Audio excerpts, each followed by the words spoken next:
सानाम को जोहार और मिदम आपे जतो को नवा वीडियो रे सगुन दाराम मेना। तो गाते को नॉय नवा जहां वीडियो पे नेल नामे कान तो नवाñ बनाव दा एआई ते जुदी गाते को आपे हो जुदी नुकाना वीडियो बनाव सना पे तो गाते को नवा वीडियो एहब खे मुचे रबि बिना तापते नेल तबुन पे। तो बिना बिलम कते दिला तबे वीडियो बुन स्टार्ट कागी।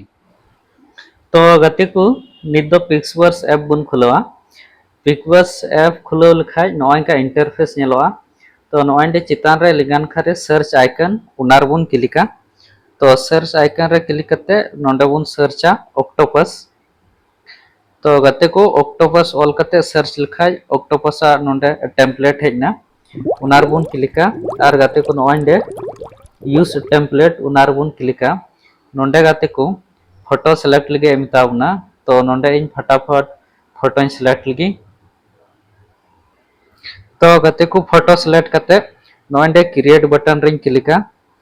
तो उनारे क्लिक लिखाय गाते को नोंडे इसके बाद एआई ते वीडियो बनाव स्टार्ट ना। नितो दो गाते को नोंडे जजन खा कुनारे माइन नेल नामोकान उनार बुन क्लिका। इसके बाद गाते को नोंडे पे नेल दड़ी कना वीडियो बना कना। तो गाते को वीडियो बनाव कंप्लीट ना। तो नॉय पे नेल दड़ी कना वीडियो बनावना। इसके बाद गाते को नोंडे चितान रे जहां डाउनलोड आइकन नामो कना उनारे क्लिक करते वीडियो पे डाउनलोड दड़ी तबना। तो गाते को नेल के तबुन पे नवा वीडियो चिलका पे बनावा। तो नवा वीडियो पे कुसिव का खाय गाते को लाइक तबुन पे और नवा यूट्यूब चैनल सब्सक्राइब करते दोहो कता बुन पे नुकाना गे वीडियो नाम लगी मा तबे जोहार।